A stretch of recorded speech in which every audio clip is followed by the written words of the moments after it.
Olá, o Assembleia Debate de hoje vai falar sobre um problema que vem assustando a população brasileira. A relação entre o aumento dos casos de microcefalia em recém-nascidos e o Zika vírus. Futuras mamães e pais estão em alerta e, infelizmente, a preocupação tem motivo. O próprio governo federal vem demonstrando apreensão com a gravidade do tema e já fala em surto. Para tentar entender o que está acontecendo, o programa de hoje recebe o obstetra Marcos Tadeu Garcia e a neuropediatra Eliette Faria. Eles vão nos explicar o que é o Zika vírus e o que é a microcefalia. Muito bom dia a todos vocês e sejam muito bem-vindos aqui no nosso programa. Mas antes de começar o nosso bate-papo, o que mais vem preocupando os médicos é que não há literatura científica sobre a correlação entre o Zika vírus e a microcefalia. Sabe-se apenas que esse vírus é transmitido pelo mosquito da dengue, o Aedes aegypti. Sabe-se também que a virose do Zika causa sintomas parecidos com os da dengue, embora muito mais suaves. Há casos, inclusive, que esses sintomas nem aparecem. O Ministério da Saúde informou que já foram notificados 739 casos suspeitos de microcefalia em 160 cidades de 9 estados do país. Um aumento de mais de 80% em menos de uma semana e 5 vezes maior do que o registrado durante todo o ano passado, com 147 casos. A maior parte se concentra em Pernambuco, onde o alerta da relação entre o Zika vírus e os casos de microcefalia surgiu. Foram registrados casos suspeitos de microcefalia na Paraíba, Sergipe, Rio Grande do Norte, Piauí, Alagoas, Ceará, Bahia e Goiás. O primeiro estado fora da região nordeste do país a registrar a suspeita da má formação cerebral. E a cidade de São Paulo, infelizmente, também já registrou 2 casos de gestantes com microcefalia que podem ter relação com o Zika vírus, segundo a Secretaria Municipal da Saúde. As gestantes vieram de estados do Nordeste e tiveram a microcefalia identificada durante o ultrassom intrauterino. Um terceiro caso de possível microcefalia por suspeita de Zika vírus está sendo investigado e ainda não foi confirmado. Uma das mulheres ficou grávida na Paraíba e passou grande parte do período gestacional naquele estado. Já a outra gestante veio de Pernambuco. Um dos bebês nasceu na semana passada, quando a mãe teve à luz no Hospital Municipal Mário Dengue, no Butantã, na zona oeste de São Paulo. A outra criança ainda não nasceu e a mãe continua internada na Santa Casa de Misericórdia, aqui no bairro de Santa Cecília, centro da capital paulista. Nesta semana, o ministro da Saúde, Marcelo Castro, chamou uma coletiva de imprensa e demonstrou muita preocupação com as possíveis dimensões do que ele já considera como surto. Vamos conferir um trecho da fala do ministro. Todos os meios dos governos estaduais, dos governos municipais e principalmente o envolvimento e a participação, a mobilização da sociedade brasileira.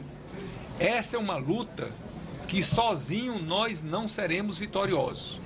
Ou a sociedade brasileira se envolve nessa questão, se mobiliza para combater o mosquito da dengue, o Aedes aegypti, ou nós não seremos vitoriosos. E o momento que nós estamos vivendo é muito grave, porque o mosquito não só está transmitindo a dengue, está transmitindo também o vírus da chikungunya e da zika. E a chikungunya e a zika, além de provocar transtornos neurológicos, de acometer as articulações como a chikungunya faz, tudo indica, os cientistas estão prestes a dizer isso de maneira peremptória e definitiva, que o número de microcefalia, que é um verdadeiro surto que está acontecendo no Nordeste, principalmente no estado do Pernambuco, é causado pelo Zika. Então, nós temos um problema de dimensões muito grandes e que não são só números, são seres humanos. E que a gente precisa dar a devida importância de ver o drama que as pessoas, que as famílias estão vivendo, que poderão viver se nós não matarmos o mosquito. Como é a nossa campanha? Se o mosquito da dengue mata, ele não pode nascer. E se a sociedade brasileira se mobilizar, ele não vai nascer, porque nós vamos matá-lo antes dele nascer. Como? Nos jarros, nas águas paradas, no lugar que ele estiver, que foi posto o ovo lá, que virou a larva, nós vamos botar o larvicida e não vamos deixá-lo nascer. Na hora que ele nascer, nós vamos combatê-lo com fumacê. E as pessoas poderão também tomar medidas protetivas individuais, como, por exemplo, a gente sabe que o mosquito é de hábito diurno, que ele tem preferência pelas primeiras horas da manhã, as pessoas poderão tomar um cuidado maior de andar bem vestido, com roupas longas, não deixar os calcanhares descobertos, que é um dos lugares de preferência que eles picam as pessoas, e pode usar repelentes, pode colocar telas nas suas casas. Evidentemente que as pessoas que estão mais vulneráveis poderão utilizar melhor e mais precisamente essas ferramentas. Palavras aí do nosso ministro da Saúde, Marcelo Castro, palavras que me deixam com o cabelo em pé. Doutores, o que nós temos para falar, para tentar entender o início dessa discussão? Zika, vírus e microcefalia. Sejam muito bem-vindos mais uma vez aqui no nosso programa. Vou começar pelas mulheres, fazer a praxe aqui, pela doutora Ilete.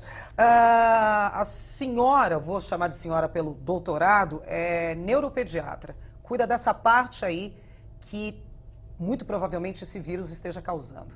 Crianças que nascem com microcefalia. Vamos tentar primeiro entender o que é isso? Porque está falando muito do Zika e a gente não está chegando na microcefalia. Que doença é essa? Bom, a microcefalia ela não é uma doença. Não é, já falei errado então. A primeira coisa que a gente tem que deixar a população entendendo. Ela é um sinal, tá? Então, assim, a partir da concepção, o nosso cérebro ele vai começar a se desenvolver. Esses primeiros 3 meses é ao longo de toda a gestação, mas esses primeiros meses são os principais para a formação. À medida que o cérebro vai desenvolvendo, e aí o seu encéfalo vai aumentando, e dentro do cérebro a gente tem a parte cerebral, a parte de líquido, a parte de sangue, ela vai fazendo com que o ossinho vá aumentando também. E aí, esse é o crescimento da cabeça.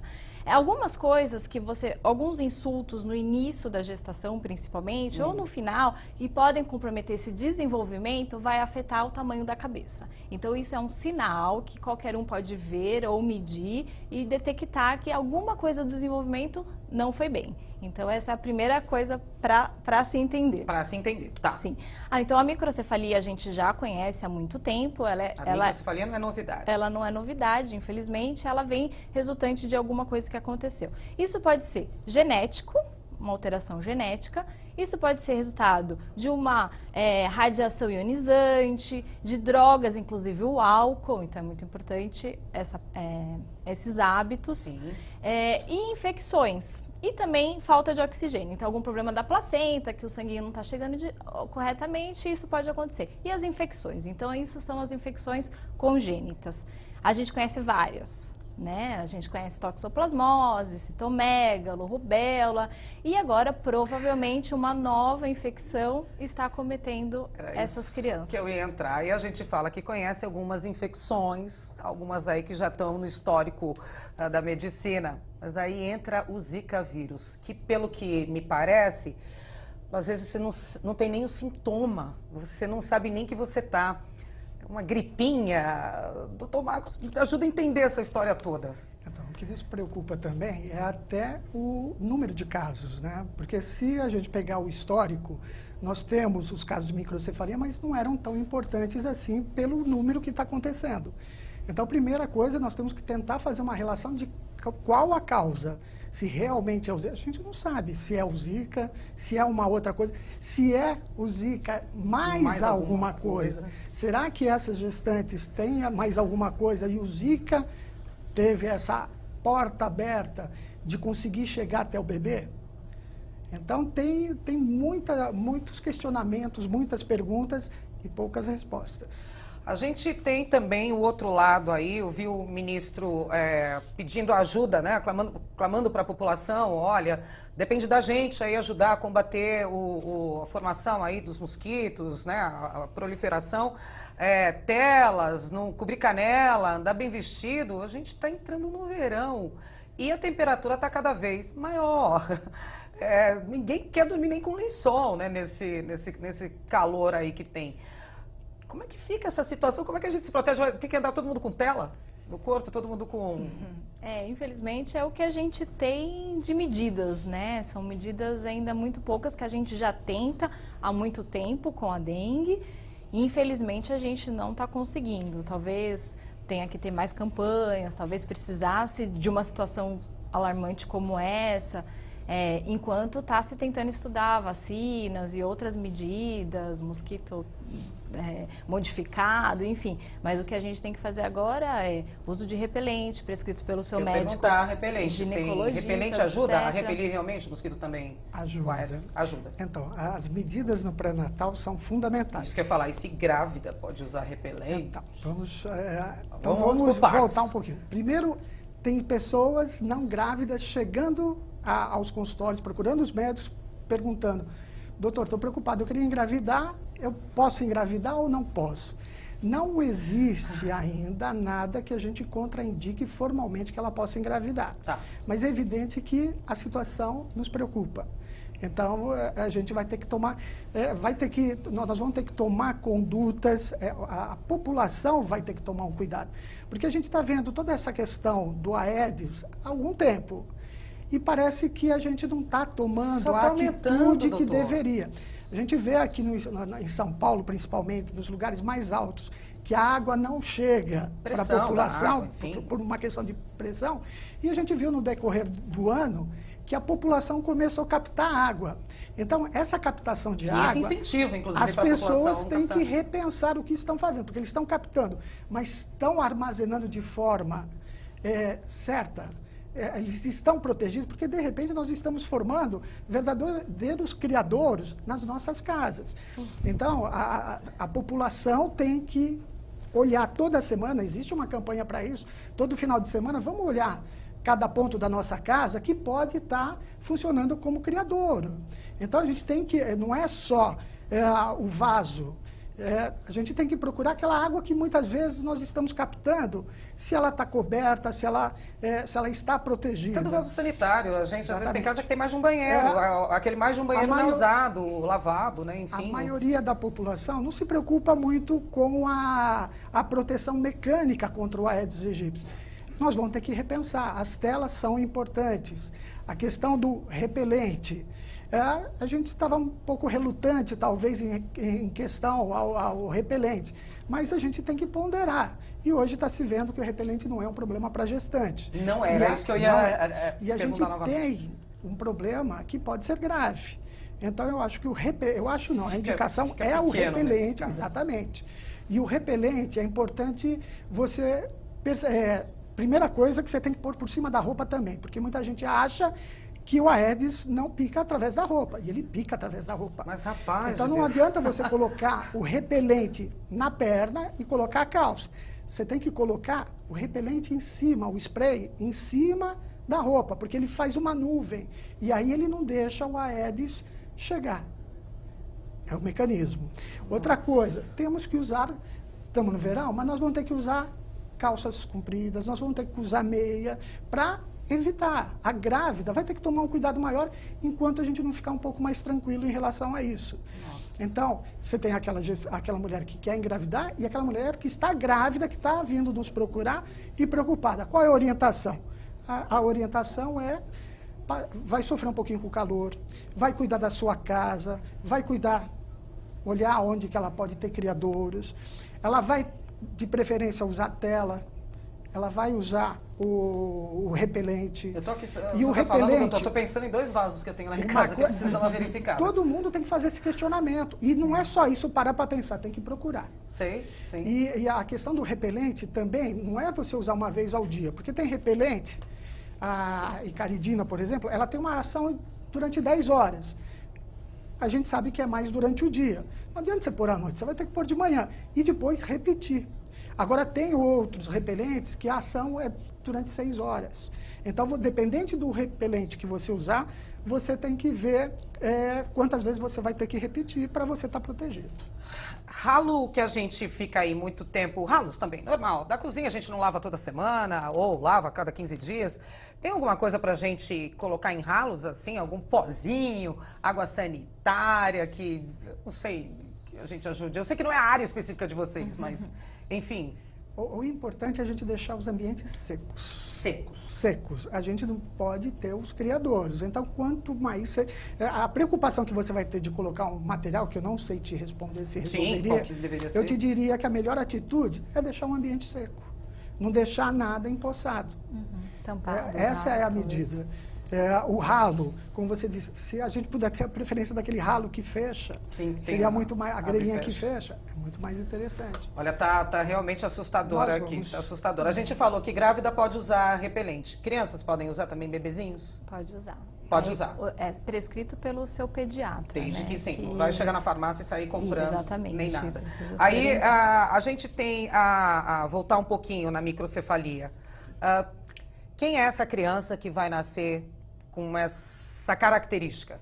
Eu ia falar síndrome, não é síndrome, também não é doença, com esse sinal. A gente ainda não conhece tão bem como vai ser O essa que criança, essa né? mãe deve esperar Ela teve uma alteração do seu desenvolvimento normal cerebral. Então, que é dá um para descobrir cérebro pelo ultrassom, né? que a pelo gente- ultrassom, e depois essas crianças que foram feito o diagnóstico, então eu vou voltar um pouquinho. As crianças que estão sendo diagnosticadas com a microcefalia, está se usando o perímetro cefálico de 33 centímetros ao nascer, em crianças que nasceram de gestação de 37 semanas a 42 semanas. Então, são crianças de termo, né, que nasceram no tempinho certo e que nascem com esse perímetro cefálico de 33. Essa parte aqui, Isso. assim, né? Essa medição É uma do medida, crânio. isso, é uma medida bem específica, a gente coloca nessa parte mais alta de trás, chama occipício, e na parte frontal. Então, tem o local correto de medir. Pra dar essa medida. Isso, que tanto o pediatra quanto o neuropediatra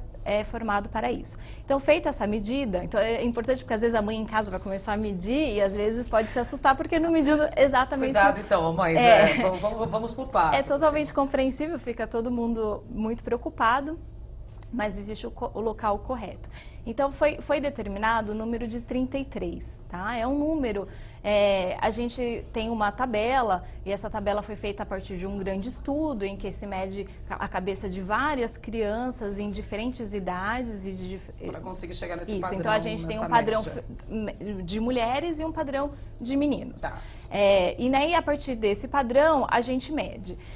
Existem crianças normais com cabeça pequena e crianças normais com cabeça grande, que é constitucional. Nosso Brasil é tão misturado, então... Pequeno dentro do padrão. Dentro do padrão, normal, exatamente. Normalidade de ser pequeno. E aí, a gente considera que é alterado abaixo de 3 desvios padrão.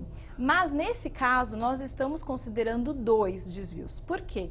Para que a gente consiga não deixar escapar ninguém. Então, nesse número 33, talvez tenham crianças que têm um desenvolvimento normal, mas que vêm de uma família que a cabeça é menor. E ela vai ser encaminhada para o seu neurologista avaliar. A partir dessa avaliação é pedido um exame de imagem, então provavelmente é uma tomografia. Se o exame vier normal, ela passa a ser investigada e acompanhada por outras causas. Se vier alterações, as alterações mais comuns que estão vindo calcificações e alteração da formação do giro. Então, se a gente lembrar do nosso cérebro, aquele monte de voltinhas, essas voltinhas não se formaram corretamente, que são os giros. Eu falo minhoquinha. Minhoquinha. Então, são as principais alterações que estão aparecendo nessas crianças. Não forma corretamente, forma em menor número. Característica que a gente vê de cérebro, né? Que são aquelas voltas que dão. Então, Isso. tá sem... Não, é um pouco mais, Tá que a gente liso? chama mais liso, exatamente. Essa é uma das alterações, não é a única. E isso depende muito de quando que foi esse insulto, quando que aconteceu esse probleminha do desenvolvimento. Quanto mais cedo, mais ele vai ter alterações. Quanto mais no final, ele já está mais formado e o seu prejuízo é menor. Então, isso também varia quando que foi esse problema.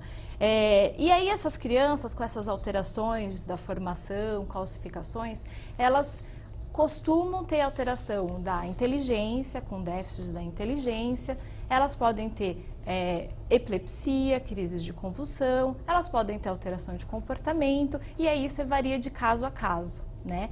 Infelizmente isso não tem uma cura, a gente não tem uma cirurgia, uma cura que a gente possa fazer, mas a gente tem que investir nessas crianças durante a evolução. Então agora, desculpa, não, imagina, pode completar. Isso já está instalado, então a gente já tem tantos casos. Então é também importante, além de tentar prevenir novos casos, dar a atenção e o suporte para essas famílias, para que eles consigam ter fisioterapia, terapia ocupacional, fonoaudióloga e todo esse tratamento para que eles consigam atingir o seu potencial e o impacto disso na sociedade e para a família e para ele mesmo ser o menor possível, né? Agora, doutor Marcos, a doutora Eliade está falando aí de todo esse desenvolvimento da criança, em que momento foi atingido, teve... A minha dúvida agora, como mãe, eu tenho que ter pego o Zika durante a gravidez? Ou, e se eu já tive o Zika, vírus? Isso é vírus, não é bactéria que morre, que a gente pode dar um antibiótico e tá sanado, né? Agora já tem a superbactéria aí também, a gente está meio complicada nessa situação. Mas em que momento que... Porque assim, eu vou pirar com isso. Será que foi uma gripe que eu tive? Será que foi o Zika vírus que eu tive? Quantas pessoas não vão para o Nordeste? Quantas pessoas do Nordeste não vêm para cá? Para São Paulo, para Brasília, para outros lugares que tem contato? Vai o Aedes lá, pica essa pessoa, passa essa informação para outro. Tem muita coisa que a gente não Nossa, vai eu estou conseguir entupida te de dúvidas, doutora. Então, tem muita coisa que a gente não vai conseguir te responder. Até se eu responder, pode ser que daqui 2, 3, 4 meses eu retorne e fale, não era bem assim. Teoricamente, se você tem atingido por um vírus, você faz a imunidade. Mas a gente vê que na dengue você pode ser acometido outras vezes. E você tem outros tipos de vírus. Você tem a mudança genética do próprio vírus. Então... tudo que a gente falar hoje, a gente pode estar incorrendo em riscos. E complementando, assim, a gente... cru. O que a gente precisa tomar um cuidado também é na qualidade do pré-natal. É importante essas mulheres chegarem ao pré-natal cedo, ter o diagnóstico ou exclusão de outras sorologias. Quando dá para fazer esse diagnóstico? Nos primeiros 3 meses? Como nós estávamos falando, a microcefalia é um sinal que está tentando se associar nesses casos com o Zika. Mas existem outros motivos que são pertinentes de você correr atrás. E, na verdade, já faz parte de um cuidado pré-natal, que são as sorologias de toxoplasmose, de sífilis, de citomegalovírus. Então, são sorologias que você tem que estar fazendo durante o pré-natal. E excluindo. Ou então, também sabendo quem que está suscetível. E orientar essas gestantes durante o pré-natal. Agora nós temos mais uma situação de cuidados de pré-natal. E essas sorologias que nós fazemos, nós repetimos durante a gravidez. Então nós temos que continuar olhando para essas outras sorologias, investigando os outros motivos de microcefalia, porque agora qualquer questão de microcefalia nós vamos pensar no Zika. E pode ter outras causas. Tem as causas genéticas também, que estão lá no início da gestação. Então a gente tem que fazer essa visão e daqui a pouco, se Deus quiser, quem sabe nós vamos ter a sorologia para Zika e nós vamos poder fazer essa abordagem durante o pré-natal, porque muitas mulheres não vão ter a sintomatologia, os sinais e sintomas do Zika, porque muitos são assintomáticos. Que nem o próprio citomegalovírus, muitas vezes a toxoplasmose, você tem uma mulher que ela não tem, a rubéola não tem sintomas, e ela é agredida pelo vírus, o feto é acometido, e a gente fica sabendo quando? Durante o pré-natal que a gente vê que alguma coisa não está bem.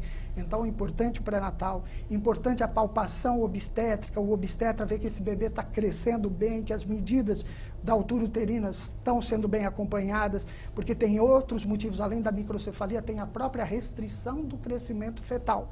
O feto ele pode ser pequeno no todo, que é uma restrição que acontece mais no início da gestação, por N motivos que podem agredir durante o pré-natal, não só o Zika. Então, o pré-natalista ele já está tomando cuidado com isso. Hoje ele vai tomar muito mais cuidado. O próprio ultrassonografista, hoje ele vai ser muito mais criterioso na hora que ele avaliar a circunferência, o perímetro cefálico, porque ele vai ter que ficar atento, ele também, ao nascimento nós colocamos numa curva, durante o pré-natal, dependendo da idade gestacional, nós vamos jogar numa curva e ver se aquela cabeça, se aquele polo cefálico está desenvolvendo na sua plenitude. Se não tiver, nós vamos fazer ultrassons mais repetidos, mais próximos, para ver realmente se esse bebê está desenvolvendo a contento ou não. Então, nós vamos saber, agora, nos próximos meses, esses bebês nós vamos estar começando a fazer o diagnóstico, não na hora do parto, e sim durante o pré-natal. E é isso que deve ser feito. A questão é que isso está alarmando grande parte da população, isso está alarmando os médicos também, os cientistas de um modo geral. A vacina nossa, que ainda está quase pronta, já tem pronta, mas não combate todos os tipos de dengues, tem 4 tipos, né, de dengue. A gente tem uma do Instituto Butantan que está pronta, mas ainda está pronta, não está pronta essa, está na última fase, e é só para 2018. Está todo mundo desesperado. Vou dar uma pausa rapidinho, a gente vai para o intervalo, vou respirar, e eu quero saber se eu tiver contraído esse vírus, é para sempre? Eu nunca mais vou poder engravidar? Será? Daqui a pouquinho, depois do intervalo, a gente já volta.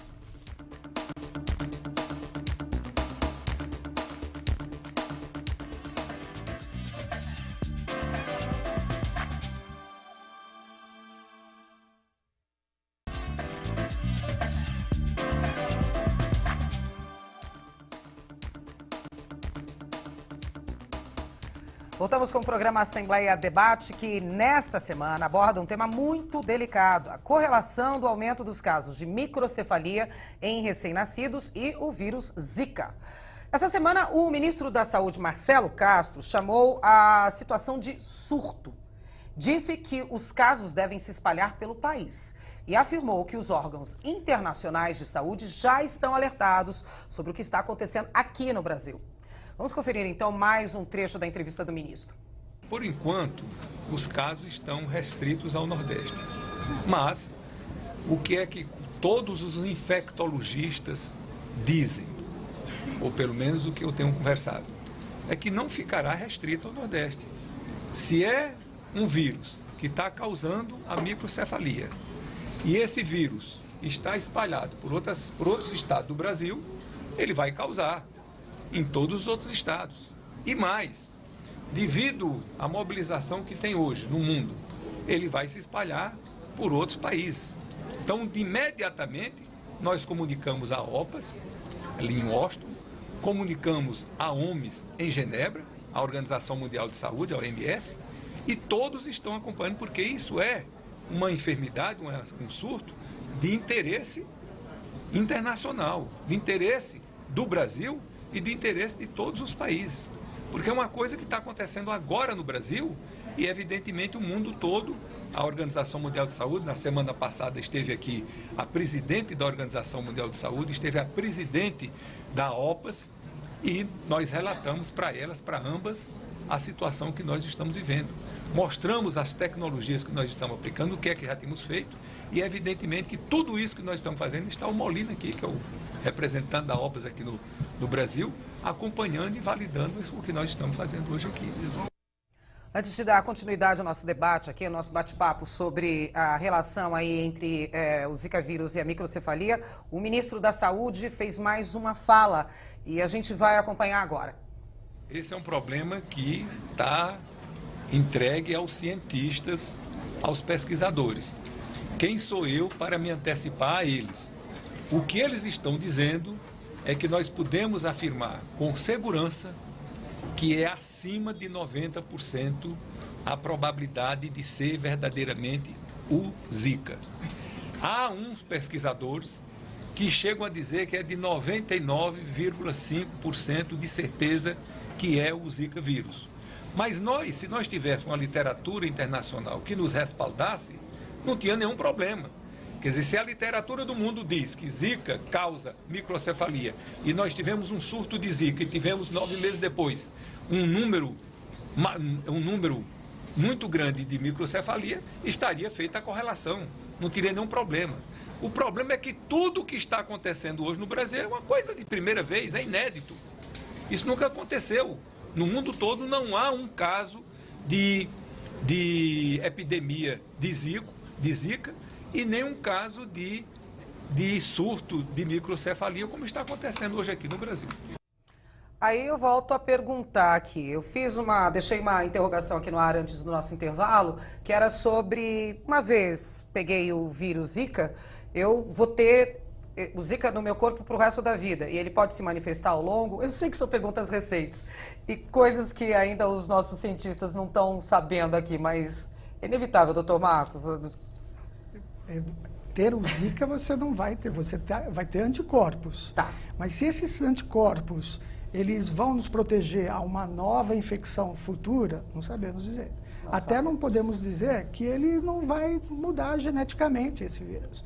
Então, fica difícil. A gente pode fazer indagações, mas afirmar, eu acho que afirmar ainda qualquer coisa cedo. agora é cedo. Aí o nosso ministro falou sobre se a gente tivesse uma literatura internacional, quer dizer, pesquisas de outros países dizendo, olha, o Zika é assim, tá? É febre, tosse, tarará, e nos preocupa que vai acontecer isso. A gente não tem também essa literatura internacional. Mas a gente sabe que o Zika veio de algum lugar, ele não nasceu aqui dentro do país. E nos outros lugares, a gente sabe de história de Zika e microcefalia? Pelo que eu pesquisei, o Zika ele foi identificado em 1947 em Uganda. De lá, só em 2007 que ele começou a ser descrito em humanos, mais ou menos. Existiram já alguns locais, Polinésia Francesa, com surto de Zika, mas em nenhum desses locais teve crianças nascendo com algum acometimento. Então, essa possível transmissão do Zika, da mãe que pegou para o seu bebê e daí podendo ter malformações, a gente está falando muito da microcefalia, mas está se pesquisando outras malformações. Será que o coração... Isso está detectado agora, né? Será que o coração se formou corretamente? Então, como é uma coisa nova, está sendo, todos esses casos estão sendo identificados, então até às vezes com um excesso de zelo, tentando investigar crianças que talvez não tenham de 33 centímetros, mas separando as que têm e tentando identificar como elas são. Então, na literatura não se tem isso, então nenhum caso foi diagnóstico. Já tem caso, por exemplo, de uma síndrome de Guillain-Barré, um outro acometimento neurológico. Sim, no adulto. Trava tudo, a pessoa vai paralisando. Exatamente, mas não dessa transmissão. E a gente não sabe também, por exemplo, dessas mães que tiveram esse acometimento, tiveram o Zika, quantas dessas realmente conseguiu transmitir pela placenta, por algum mecanismo, para o seu feto. Como mães com AIDS, né? Que a gente fala, tem filhos que nascem não nascem soropositivos, exatamente, né? De uma mãe... Então a gente ainda não sabe esse dado também. Então tudo isso está sendo, agora com todos esses casos, tentando responder todas essas perguntas que... A mãe tem sintomas, doutor, durante a gravidez do Zika vírus? Que sintomas são esses? Eu estou tentando achar um jeito de identificar. Você fala, será que é Zika? Eu vou logo ao médico. Uma grande parte pode não ter sintomas. Nada? Uma grande parte pode não ter. Chegamos a danado, 60% até. E tem até uma diferença se você pegar a dengue e o Zika. Então, vamos pegar a febre. A febre na dengue, ela é mais alta, ela é a partir de 39 graus. Então, é uma febre que te derruba um pouco mais, vamos dizer assim. Já a febre do Zika é uma febre um pouquinho mais tranquila. Os sintomas são mais tranquilos em relação ao dengue. A sintomatologia... Isso. Só que tem uma diferença, que tem um rush, vamos chamar assim, na pele. Você tem alterações na pele, como alterações cutâneas, que aparecem na pele, no peito, no braço, nas pernas. Isso pode ser identificado em muitas mulheres. Então, esse é um sinal importante. A conjuntivite, aquela sensação de dor nos olhos, a vermelhidão nos olhos, na dengue é mais forte. Existe uma dor atrás dos olhos, vamos dizer. Isso. Já no Zika, a conjuntivite é mais importante.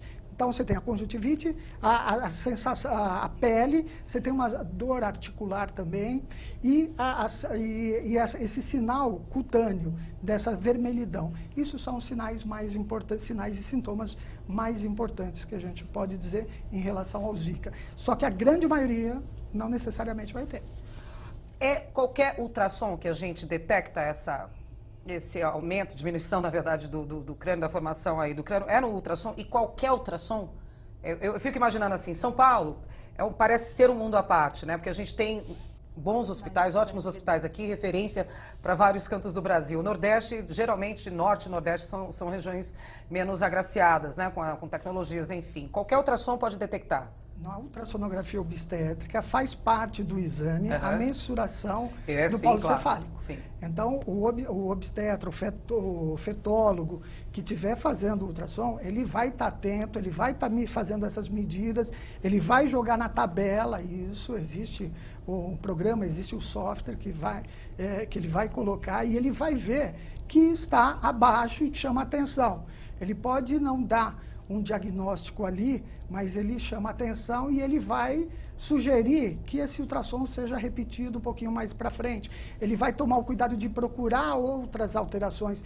Ele vai fazer uma relação dessa medida do polo cefálico com outras medidas do corpo do bebê, para ver se essa cabeça está menor em relação ao corpo ou se é o conjunto que é menor. Então tem a relação, ele vai olhar para o pai e para a mãe desse bebê para comparar, e também né? comparar, porque o Brasil é um continente, então nós temos uma miscigenação muito importante, então nós temos que ver a característica. Então no ultrassom, o próprio ultrassonografista, além de jogar na tabela, vamos dizer assim, ele vai ter que ter a sensibilidade de olhar quem ele está fazendo esse ultrassom, para não fazer um alarde desnecessário, ou também não deixar de examinar, de ficar mais atento em quem ele precisa olhar. A gente já falou aqui que não tem remédio, que não tem conserto, salvo alguns outros casos. É tudo muito novo. Tá difícil assim dar diagnósticos, né? Falar é isso e vai acontecer a partir de agora isso na sua vida, né? A prevenção é só contra o mosquito? Eu não tenho mais o que fazer como mãe, assim, se estiver grávida? O que eu faço, doutora? Me ajuda aí. Infelizmente o que a gente tem é esse, e tem que fazer um acompanhamento. Eu acho que se eu fui para o Nordeste, se eu viajei recentemente para o Nordeste, eu tenho que passar em médico? E estou grávida? Você tem que fazer o seu pré-natal corretamente, fazer o controle com ultrassom, ver se está se desenvolvendo bem, crescendo bem. E é só com a mãe que eu tenho que me preocupar? E o pai?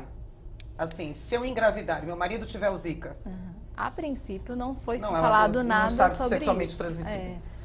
Eu digo assim, na formação do bebê, né? Eu fico pensando que a gente tem que tomar cuidado. Se ele tem o Zika e ela está no ambiente, a chance de ela ser contaminada, tem que tomar cuidado. Não é que ela vai pegar dele, mas se ela tiver o Aedes aegypti, onde eles estão, a chance de ela ser picada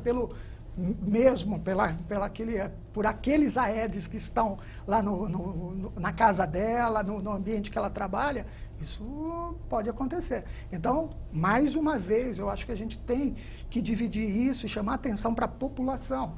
A população tem que mudar seus hábitos. A população, o que nós podemos fazer? É chamar a atenção da população. A população tem que olhar suas casas, tem que cuidar mais uma vez de onde nós podemos ter os criadouros, eliminar esses criadouros, colocar a proteção mecânica, usar o repelente. Se nós estamos em São Paulo, estamos fazendo captação de água, tem que fazer uma captação de água com cuidado. Tanto esses dias aqui, né? Graças a Deus, mas... a gente estava até discutindo por que no Nordeste está acontecendo. Eu perguntei isso para vocês aqui no intervalo. Por que lá no Nordeste está... Está acontecendo tudo, vamos dizer, 9 meses antes. Será que não tem a ver com a temperatura? É que nós passamos por um inverno agora, por um tempo sem chuvas, agora nós estamos começando a chuva. Lá no Nordeste é um pouquinho diferente essa questão. Tanto que eles chamam agora, que está chegando no verão, eles chamam lá de inverno, né? Que é a época de chuvas, né? A época que chove, eles chamam ao contrário. Você fala, não é inverno agora no Nordeste, é verão também, mas eles chamam de calorzinho. Umidade, Então, com as escurinho. chuvas que estão previstas, a gente tem que tomar todo esse cuidado de tentar eliminar e não ajudar o Aedes aegypti a procriar. É uma medida eu não ir para o Nordeste? Agora, vai chegar o Réveillon, gente. Vai chegar Carnaval, férias, com o dólar lá em cima, as pessoas estão dando preferência a viajar mais aqui pelo país, enfim. Devo ter nesse nível de preocupação? Eu acho que nosso papel é informar, lógico que a decisão, nenhum médico, ninguém vai determinar o ministro, ninguém vai determinar o seu comportamento ou os seus hábitos, mas é uma coisa a se pensar. Então, se é um local em que está acontecendo uma coisa que a gente ainda não sabe ao certo, mas os números estão aumentados, talvez você colocando na balança seja melhor você ter uma cautela. E mais uma dúvida aqui que eu tenho.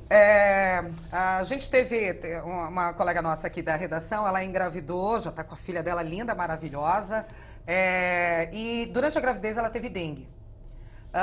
Aqui em São Paulo, ela mora na Granja Viana. Ela teve dengue, mas pelas características que ela me falou, e depois a gente foi até um infectologista, ele falou assim, olha, não, se ela teve isso, não era dengue, era uma gripe muito forte que ela teve. Eu tive dengue. Eu sei exatamente isso que o senhor falou, a dor atrás dos olhos, eu não conseguia levantar para ir até o banheiro, não conseguia, era um quadro terrível. Nem aqui em São Paulo os médicos conseguem detectar exatamente se é dengue ou se é gripe. No caso que essa colega falou pra gente, eu falei assim, olha, então você acha que você não teve... Eu falei, você não teve dengue. Se tivesse dengue, você ia lembrar disso pro resto da sua vida. É uma coisa fora do comum de dor, se dói o fio do cabelo, por dias. Eu tive dengue. Teve dengue também, né, doutor? O senhor sabe o assim, que é isso? Eu só parei para pensar nela no quarto dia. Porque eu não conseguia nem pensar. Não, a sensação Pensar do é que rio. você leva uma surra diariamente. Vômito, A sensação diarreia. é essa. E aí depois você não acredita no primeiro, segundo dia, você acha que é uma gripe, uma virose que daqui a pouco vai resolver. Que piora. E aí você vê que ela parece que vai melhorar, de repente no outro dia cai o teu estado geral. Exatamente E você isso. vê que demora. E aí você fala, não, isso não está normal, não é gripe. e aí você vai correr atrás. Mas o Zika nem sempre dá sintomatologia. Todos esses sintomas, Não, né? e o que ele dá é mais brando e ele é mais curto. Então, e fica, às vezes, porque quando você relata, é assim, só você passando pela situação, muitas vezes, para sentir. Eu consegui ter a ideia que era dengue no quarto dia. Então, e no Zika, muitas vezes no quinto, sexto dia, já está melhor. Então, muitas vezes você vai falar, não, era uma virose.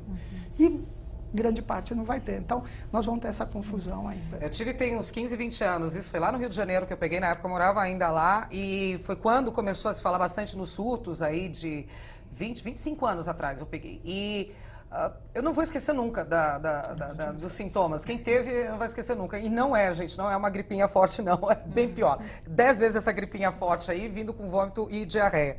Quais são as doenças neurológicas que normalmente a gente tem... eu estou tentando chegar num dado assim, como é que eu posso ir ao pediatra, e ficar tranquila? Fala assim, o que ela está dizendo é uma outra coisa. Quais são as doenças neurológicas que crianças têm normalmente que eu devo... Se preocupar.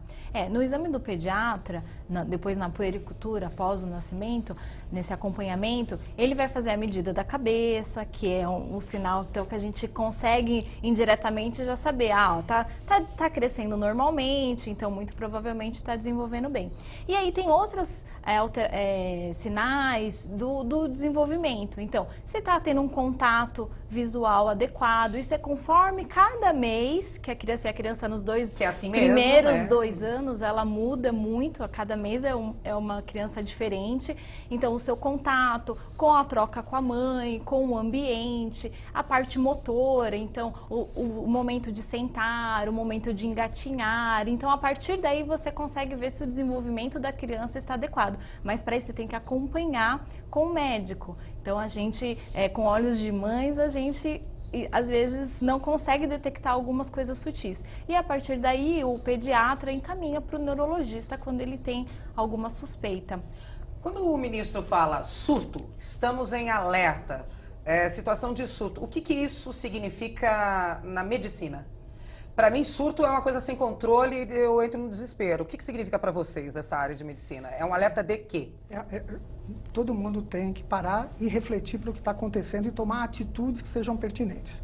O próprio Ministério da Saúde, a Secretaria do Estado de Saúde, o município vai fazer a orientação para todos os profissionais como proceder. O que se está se fazendo é chamando atenção para uma situação que está acontecendo. Foi feito um diagnóstico que no Nordeste, principalmente, aumentou muito o número de casos de microcefalia. E está se tentando fazer uma relação da microcefalia com a causa. E a causa, pelo que mais parece, é em relação ao Zika, porque nós tivemos 2 casos identificados no líquido amniótico, foi mandado para o Rio de Janeiro e foi identificado o Zika vírus. Nós não podemos dizer que todos os casos são pertinentes, mas isso chama atenção. Até essa amostra, nós estamos usando o critério de 33 centímetros, pode estar entrando muita gente com diagnóstico de microcefalia, que aqueles ali no limite pode não ter uma relação com o Zika. Isso é uma coisa mais constitucional. Só que nós temos vários casos que têm um acometimento do cérebro, tem um acometimento importante da calota craniana, com uma microcefalia mais importante e com uma repercussão cerebral importante. Então, o próprio Ministério está tomando um cuidado de não perder caso. Por isso que está se usando o critério também de 33 centímetros e não 32 centímetros, que poderia ser discutido por alguns. Poderia ser discutido. Então, vamos pecar no excesso, vamos olhar e fazer o diagnóstico, tentar fazer essa relação para não se perder casos e saber o que realmente está acontecendo. E só para salientar de novo essa parte, como é que vai ser a vida dessa criança? Com microcefalia. O que a mãe pode esperar aí?